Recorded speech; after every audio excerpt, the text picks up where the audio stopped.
ఇంతకుముందు మీరు మాకంటే ఎక్కువ సోషల్ మీడియాలో యాక్టివ్ ఉంటా అని చెప్పారు కదా. అవును.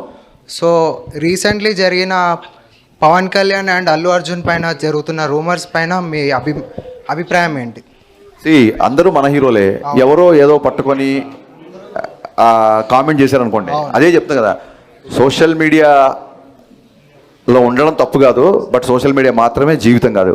సోషల్ మీడియా వేరు, జీవితం వేరు. ఈ డిఫరెన్స్ తెలుసుకుంటే సోషల్ మీడియాని బాగా ఎంజాయ్ చేస్తారు. Thank you sir. హాయ్ అన్న, నా పేరు సంజయ్. ఫస్ట్ ఆఫ్ ఆల్ మిమ్మల్ని చూడటం చాలా హ్యాపీగా ఉంది.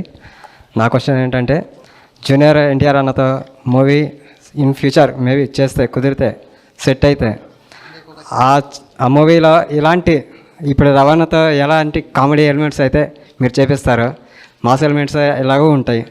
అలా కామెడీ టైమింగ్ కూడా ఎన్టీఆర్ అన్న గారిది యాస కానీ ఆయన ఏదైనా మాట్లాడగలరు. అలాంటిది ఎట్లా ప్లాన్ చేస్తారు? భలే క్వశ్చన్ వేసావు.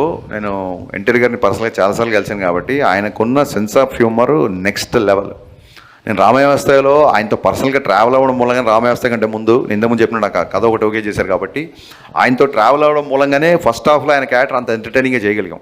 చాలామందికి ఈ రోజుకి అనే ఫస్ట్ హాఫ్లో సెకండ్ హాఫ్ ఉంటే బాగుండేది, చాలా యూత్ఫుల్గా, చాలా కాలేజీ కుర్రోళ్ళ చూపించారు అని అంటుంటారు.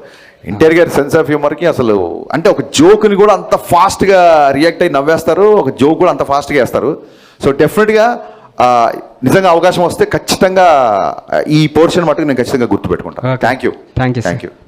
ఇప్పుడు ఆపరేషన్ లేకుండానే మోకాళ్లకు ప్లాస్మా ట్రీట్మెంట్, మీ ఆర్థోపెటిక్ సమస్యలన్నిటికీ రోబోటిక్ టెక్నాలజీ ద్వారా తక్కువ ఖర్చుతో శాశ్వత పరిష్కారం, ఫ్రీ కన్సల్టేషన్, ప్రతి ట్రీట్మెంట్ పై 20% డిస్కౌంట్. ఈ ఆఫర్ కొద్ది రోజులు మాత్రమే, త్వరపడండి. V9 hospitals, 9281465842.